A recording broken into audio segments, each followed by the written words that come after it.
esto en el capítulo 16, cómo Saúl, habiéndose portado mal y haber perseverado en el mal camino, alejándose de Dios, fue invadido por un demonio. Un espíritu malo lo atormentaba y él, en medio de su sufrimiento, recibió el consejo de escuchar música. Entonces pidieron a un músico que llegara ahí. Ese músico era David, y David tocaba el arpa para Saúl, y Saúl se tranquilizaba.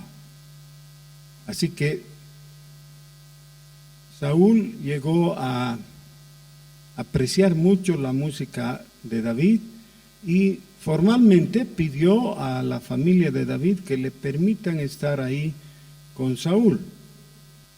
En la segunda mitad del versículo 23 del capítulo 16, dice que David tomaba el arpa y tocaba en su mano, y Saúl tenía alivio y estaba mejor, y el espíritu malo se apartaba de él. Y esto ocurre muchas veces con cosas así como la música o algunas otras formas de arte. Las personas tranquilizan su corazón, pero la situación externa realmente no había cambiado. Versículo 1 del capítulo 17. Los filisteos juntaron sus ejércitos para la guerra y se congregaron en Soco, que es de Judá, y acamparon entre Soco y Azeca en Efes Damim.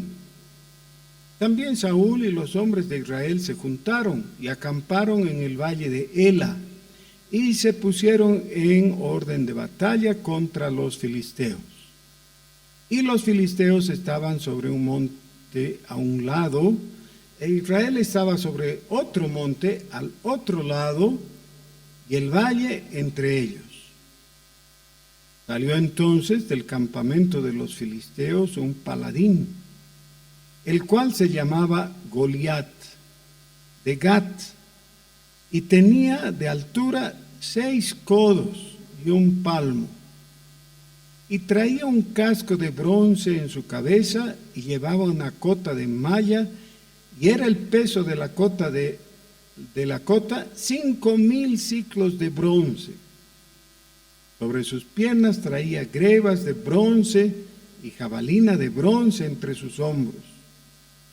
El asta de su lanza era como un rodillo de telar, y tenía el hierro de su lanza 600 siclos de hierro, e iba su escudero delante de él.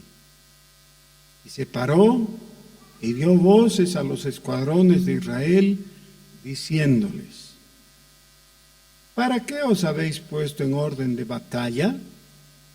¿No soy yo el filisteo y vosotros los siervos de Saúl? Escoged de entre vosotros un hombre que venga contra mí. Y si él pudiere pelear conmigo y me venciere, nosotros seremos vuestros siervos. Y si yo pudiere más que él y lo venciere, vosotros seréis nuestros siervos y nos serviréis. Y añadió el filisteo: hoy he desafiado al campamento de Israel, dadme un hombre que pelee conmigo. Oyendo Saúl y todo Israel estas palabras del filisteo, se pusieron de pie, y Saúl salió para luchar contra Goliat.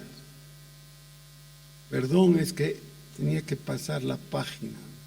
No dice eso, y no hay que alterar la palabra, ¿no? Dice: se turbaron y tuvieron gran miedo.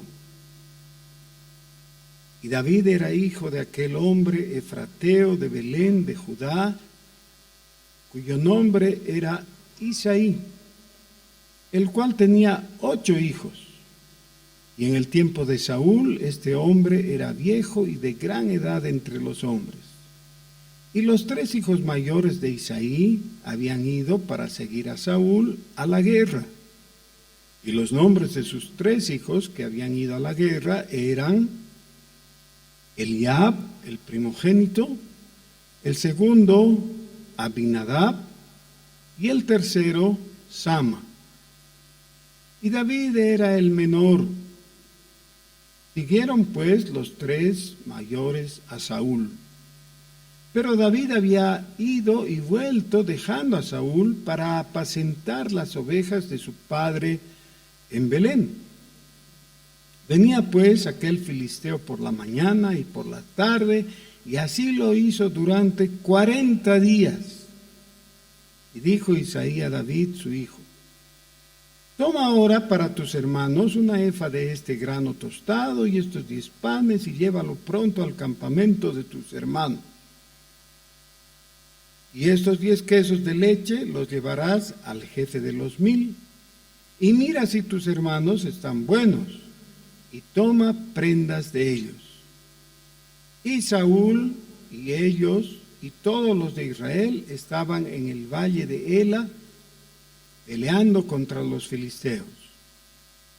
Se levantó pues David de mañana, y dejando las ovejas al cuidado de un guarda, se fue con su carga como Isaí le había mandado, y llegó al campamento cuando el ejército salía en orden de batalla y daba el grito de combate. Por 40 días habían sufrido el desafío, pero no se animaban a salir a pelear, porque claro, la situación les era adversa. Pero ahora ya están a punto de combatir, ya han dado el grito de combate, ¿no? Así que están al borde mismo. Y se pusieron en orden de batalla, Israel y los filisteos, ejército frente a ejército. Entonces David dejó su carga en mano del que guardaba el bagaje y corrió al ejército, y cuando llegó preguntó por sus hermanos si estaban bien. Mientras él hablaba con ellos, he aquí que aquel paladín que se ponía en medio de los 2 campamentos, que se llamaba Goliat, el filisteo de Gat, salió de entre las filas de los filisteos y habló las mismas palabras, y las oyó David. Y todos los varones de Israel que veían a aquel hombre huían de su presencia, y tenían gran temor. Y cada uno de los de Israel decía: ¿no habéis visto aquel hombre que ha salido? Él se adelanta para provocar a Israel. Al que le venciere, el rey le enriquecerá con grandes riquezas, y le dará su hija, y eximirá de grandes tributos a la casa de su padre en Israel. Y yo pienso, las feministas cómo se estarán mordiendo los codos, ¿no? De premio es una hija, ¿eh? para el que se anime a arriesgar su vida. Entonces habló David a los que estaban junto a él, diciendo: ¿qué harán al hombre que venciere a este filisteo y quitare el oprobio de Israel? Porque ¿quién es este filisteo incircunciso para que provoque a los escuadrones del Dios viviente? Y el pueblo le respondió las mismas palabras, diciendo: así se hará al hombre que le venciere. Y oyéndole hablar, Eliab, su hermano mayor, con aquellos hombres, se encendió en ira contra David y dijo: ¿para qué has descendido acá? ¿Y a quién has dejado aquellas pocas ovejas en el desierto? Yo conozco tu soberbia y la malicia de tu corazón, que para ver la batalla has venido. David respondió: ¿qué he hecho yo ahora? ¿No es esto mero hablar? Y apartándose de él hacia otros, preguntó de igual manera, y le dio el pueblo la misma respuesta de antes.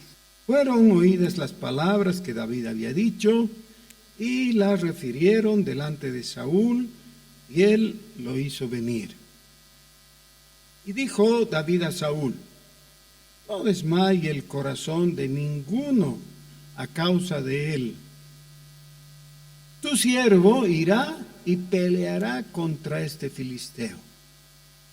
Y dijo Saúl a David: no podrás ir tú contra aquel filisteo para pelear con él, porque tú eres muchacho, y él un hombre de guerra desde su juventud.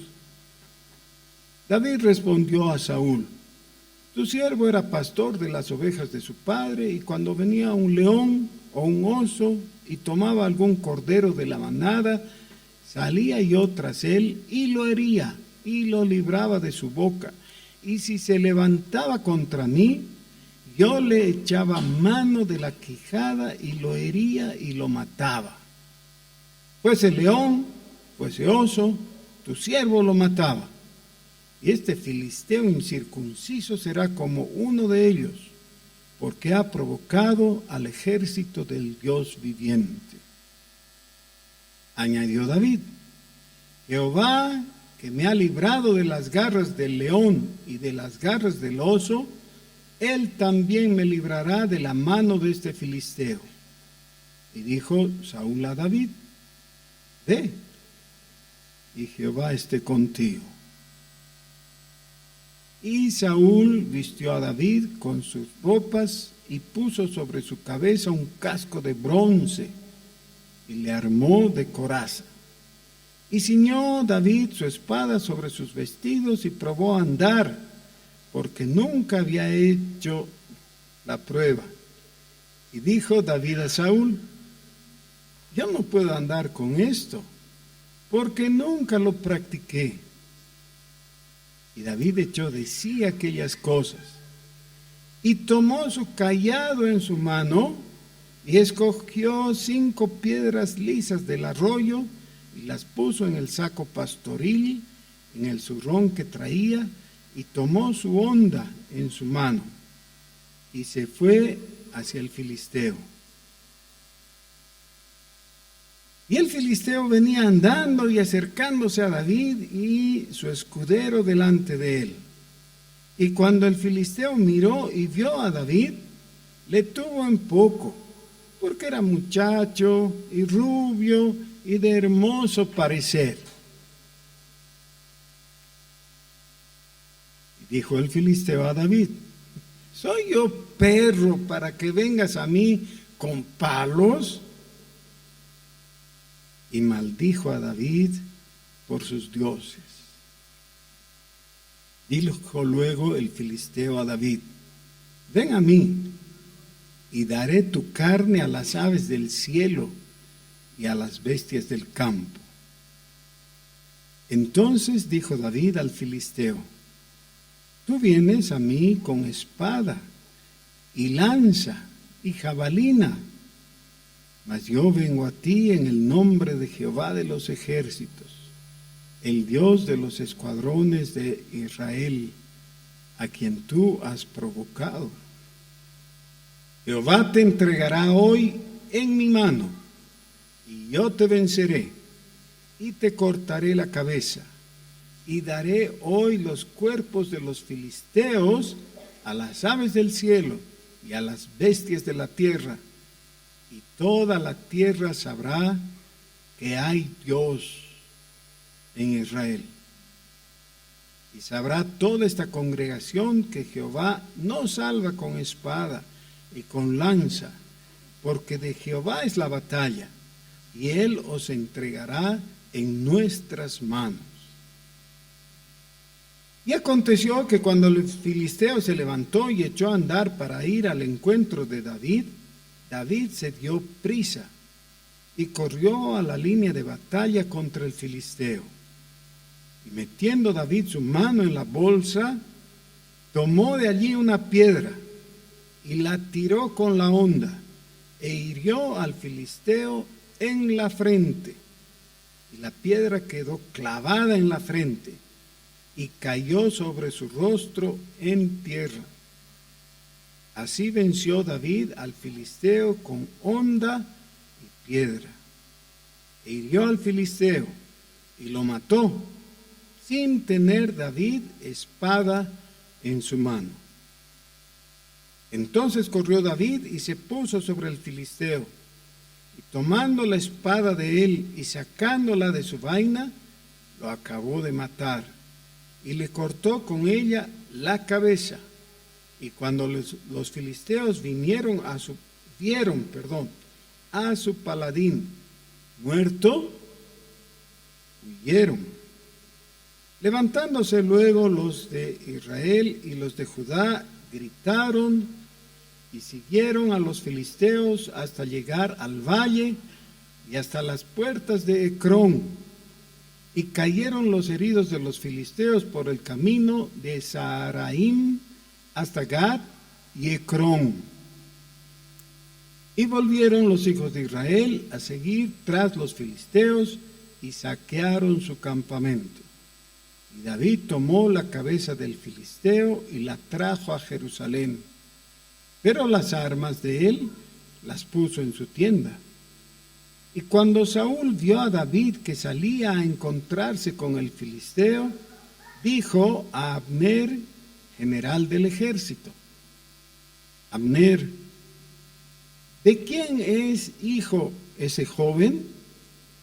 Y Abner respondió: vive tu alma, oh rey, que no lo sé. Y el rey dijo: pregunta de quién es hijo ese joven.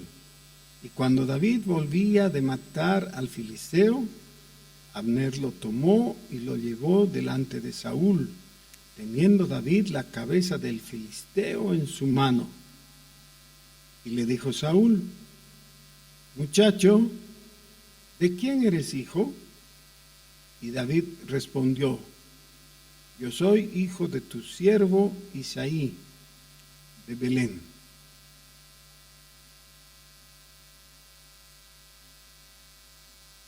Qué interesante, ¿verdad? Qué interesante. Ahora, encontramos que este pasaje sería muy difícil de conciliar con algunos que son nuestros preferidos en el Nuevo Testamento y hasta parecen contradictorios con algunas enseñanzas que tenemos en los evangelios, como cuando, por ejemplo, el Señor Jesús dice que si tu enemigo te golpea en la mejilla, ¿qué hagas tú? Recuperes tu onda. No, ¿qué dice? Le des la otra mejilla. Y entonces diríamos, no tiene nada que ver, aquí parece haber una contradicción entre el Antiguo y el Nuevo Testamento. Pero claro, no leemos la Biblia para encontrarle contradicciones, leemos la Biblia para ser edificados. Solo que surgen en nuestra mente inmediatamente algunos conflictos, ¿no? Cuando vemos que hay una aparente contradicción. Yo quisiera que notemos algunas cositas, algunos detalles dentro de esta lectura extensa que hemos hecho, porque es un solo capítulo, pero es largo. El capítulo anterior terminó con que David estaba tocando el arpa para Saúl. Saúl estaba encantado porque por fin había encontrado descanso para su aflicción de espíritu y entonces manda a preguntar quién es el papá de ese muchacho, de ese músico. Y le dicen, es Isaí, y le manda una carta, ¿no? Le manda una nota diciéndole a Isaí: por favor, permite que tu hijo David venga y se quede conmigo porque toca el arpa y eso me hace bien. ¿Cuánto de eso quedó depositado, se guardó en la mente de Saúl? Nada, no sabía. Así como muchas veces ocurre en los diferentes lugares, ¿no? De vez en cuando encontramos a alguien que nos dice: hola, ¿cómo estás? Sí, ¿cómo estás? ¿Quién eres? Dice: pero si trabajamos juntos en la misma empresa, tú trabajas en el piso tal y yo en el otro. Y tú no sabes quién es, porque no le has puesto atención, ¿no? Entonces, de vez en cuando ocurre que aquel que te tendría que ser conocido es alguien a quien tú has ignorado, ¿ya? Es un X, o antes se solía decir un etcétera. Ya ni te da ganas de decir su nombre, cuál será su nombre, el etcétera. ¿Quién es este muchacho? Ahora, cuando David se presenta como voluntario para ir a enfrentar a Goliat, otra vez la pregunta está ahí: ¿y quién es? ¿De qué familia? Ya Saúl tendría que haber sabido, pero no sabe. Y de nuevo le pregunta cuando está frente a él. Ahora, esto es gracioso cuando se trata del otro, ¿no es cierto? No es tan gracioso cuando se trata de ti. ¿Y tú quién eres? Y claro, si la otra persona tendría que saber quién eres, eso te ofende, ¿no? De vez en cuando sustituimos el nombre porque no sabemos el nombre y le decimos el flaquito, el fierito, el negrito, no sé, alguna cosa, porque no está en nuestra disposición conocer la identidad de las personas, porque en realidad no nos interesan mucho. Y parece ser que ese era uno de los problemas de Saúl. Saúl era egocéntrico, estaba tan atento a sí mismo que no había en su corazón lugar para conocer a las personas. Ahora, por supuesto, muchos de ustedes están sentados con su familia y entonces sería ridículo que hablen con su familia, pero más allá de su familia, la persona que está al lado, un poco más allá, ¿quién es? ¿Saben quién es?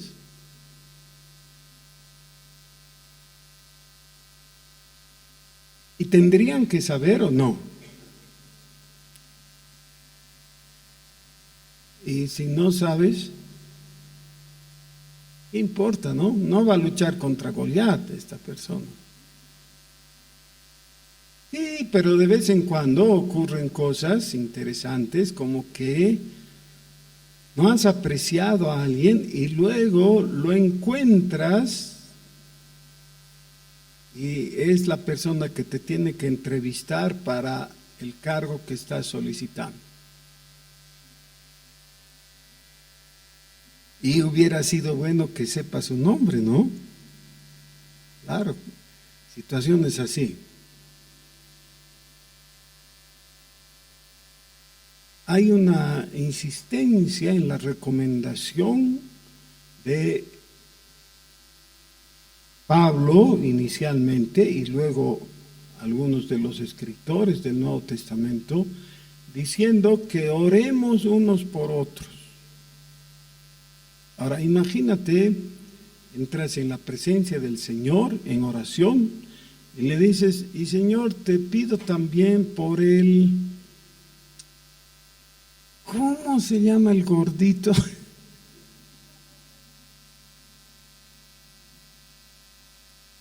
No, mejor sería que sepas. Mejor sería que sepas. Un poco más adelante, en los capítulos que siguen a este evento que hemos leído ahora, de nuevo se ve que Saúl nunca llegó a apreciar debidamente a David.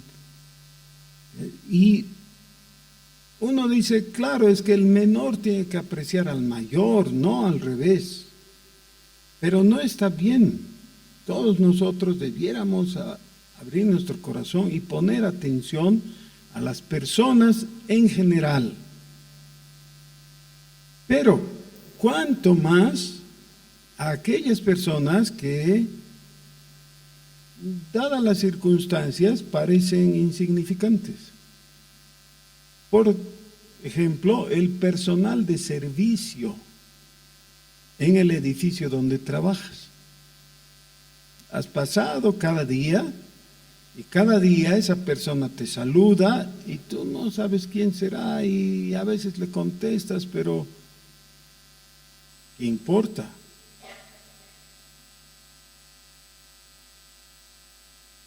Sin darnos cuenta, estamos alimentando el espíritu de soberbia en nuestro corazón. Debiera eso cambiar. Ok, muy bien. El hecho es que David manifestó algo que ninguno en el ejército de Israel tuvo. Las agallas como para enfrentarse a Goliat. ¿Por qué David tuvo ese coraje extraordinario?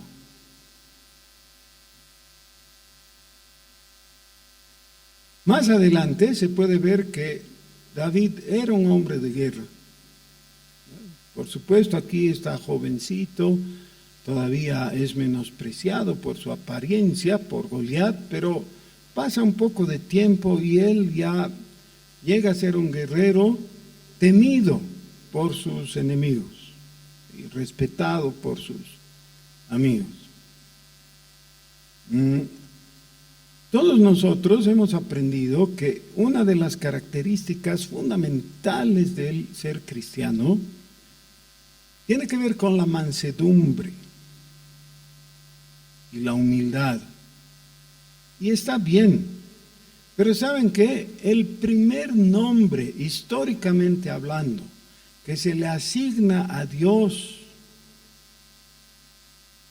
inmediatamente después del cruce del Mar Rojo es varón de guerra. Es muy interesante, ¿no? Es decir, los que estaban alabando a Dios en el alborozo de haber sido salvados de la destrucción del ejército de los egipcios, alaban a Dios y le asignan un nombre, varón de guerra. A mí yo creo que nunca se me hubiera ocurrido ponerle por nombre a Dios, es decir, un apelativo, ¿no? Una forma de referirme, varón de guerra. Eso no me parece que lo exalta demasiado, pero en la mente de ellos, en esas circunstancias, no veían algo mejor que nombrarlo así. Es decir, un valiente.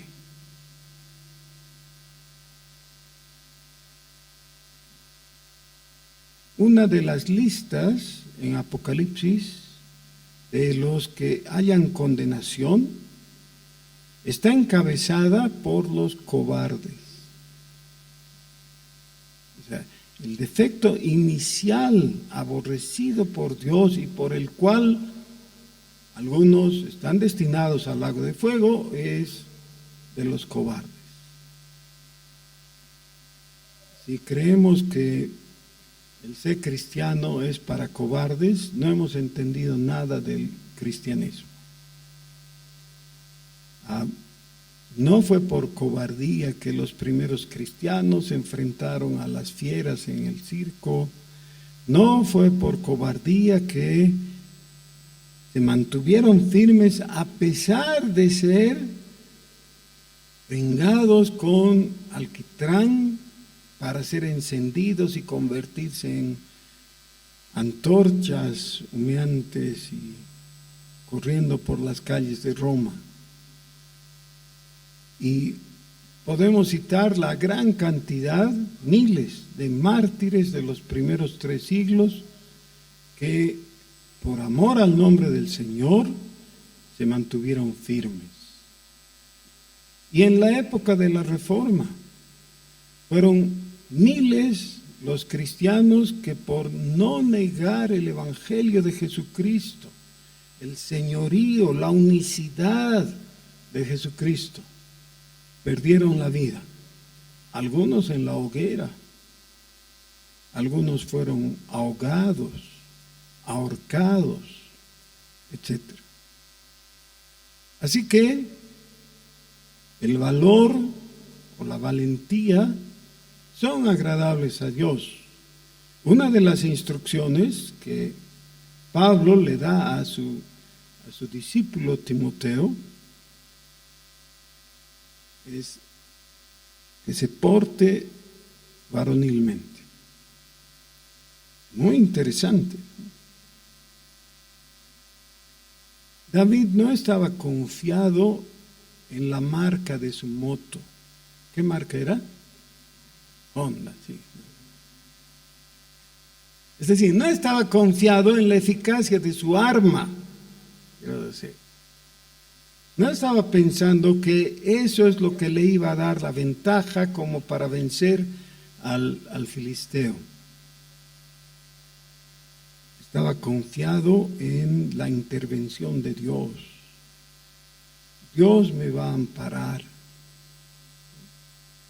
Le dice, tú sales a mí con armas, con espada, lanza y otras armas más, y tienes tu escudero, pero yo vengo en el nombre de Jehová de los ejércitos.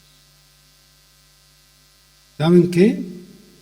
El nombre de Jehová de los ejércitos es el nombre de Dios. Nosotros tenemos una ventaja adicional. Nosotros conocemos el nombre que es sobre todo nombre. El nombre de Jesús. Y ante el nombre de Jesús, toda rodilla se va a doblar. Y toda frente se va a inclinar. Este es uno de los episodios en que la fe se ve correspondida por Dios con victoria.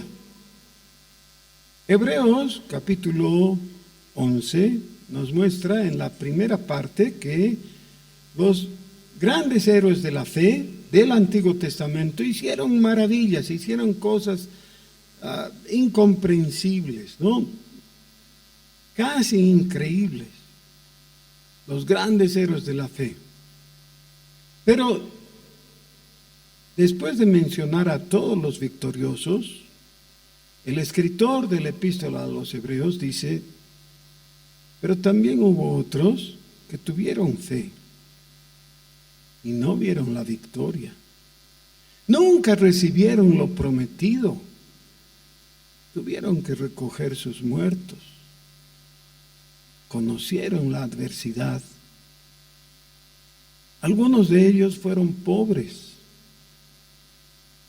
Tuvieron que vivir como peregrinos, expatriados.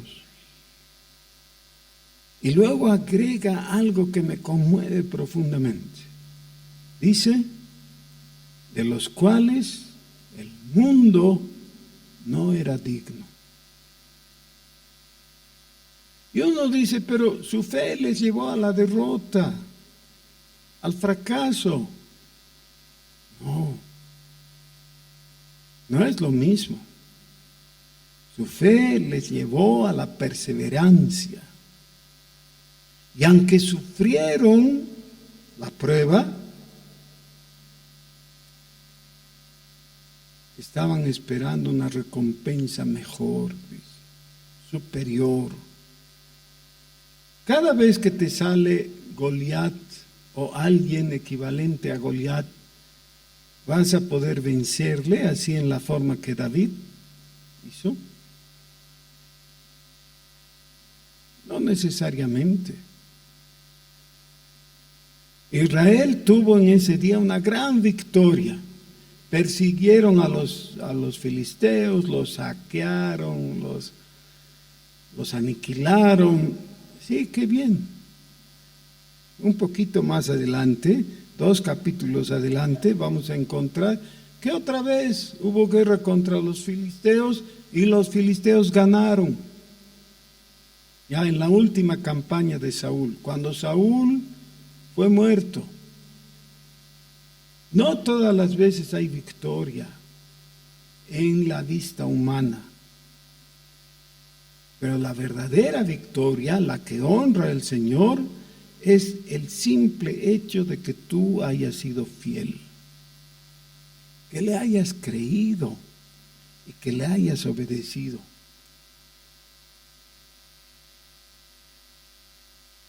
Otro rasgo interesante de David es que fue incomprendido. Miren, cuando llega al campamento de Israel antes de la batalla y antes de ser un héroe, era un chango, ¿no?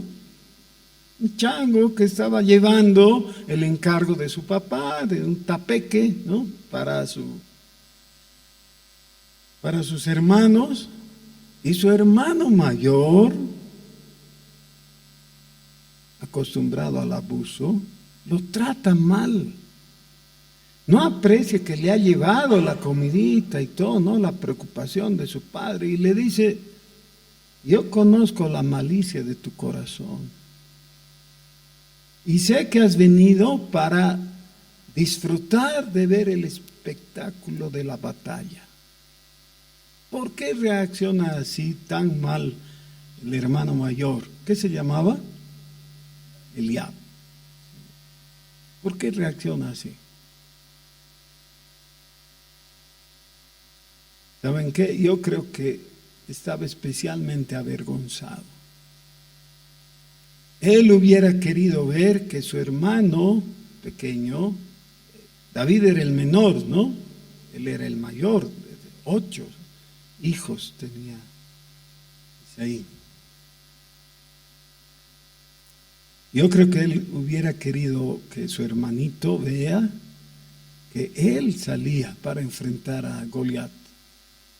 Pero igual que el resto de los demás, no se animaba. No quería hacer algo extraordinario. Una preguntita. ¿Cuántas veces David mató a Goliat? O el equivalente a esa proeza.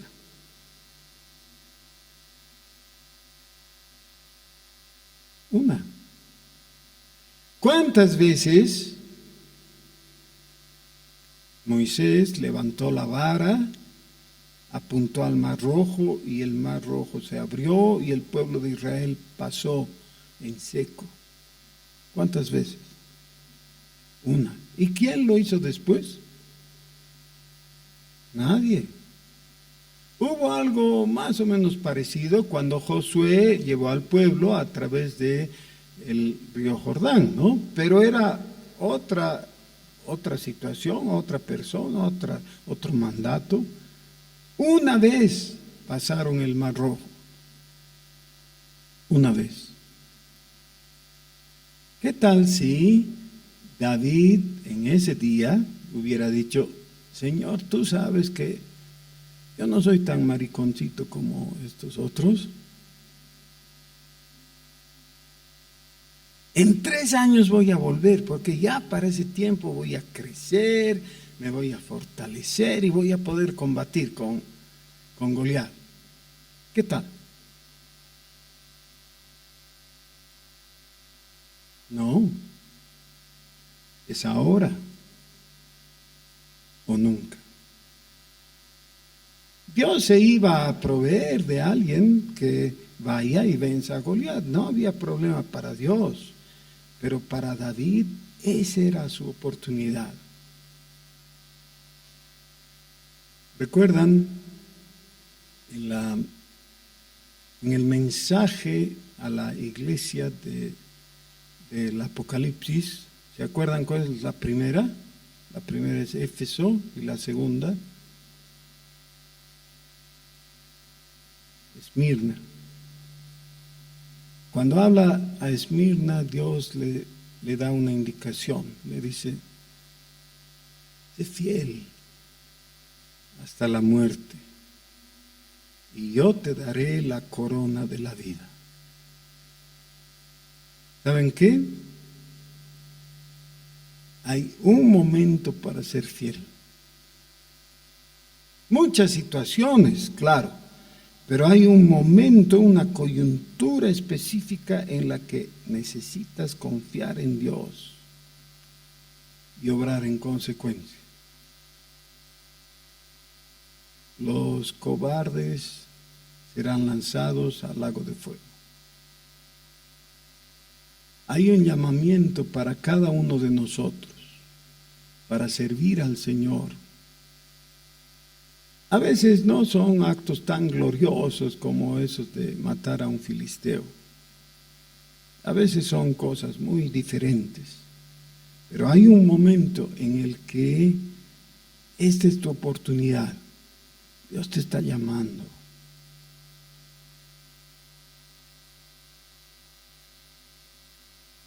¿Oramos?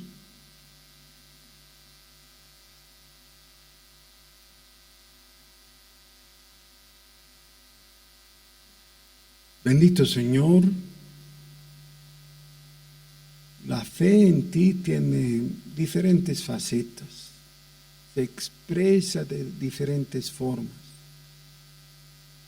pero sabemos que hay momentos en los que tú nos llamas y necesitamos serte fieles y valientes. Señor, te rogamos que tú, por tu misericordia, despiertes nuestro corazón y nos alertes.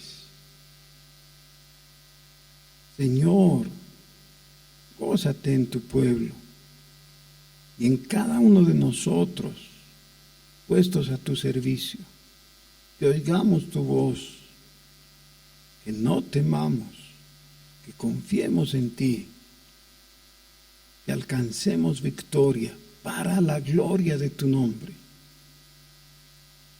En el nombre de Jesús. Amén.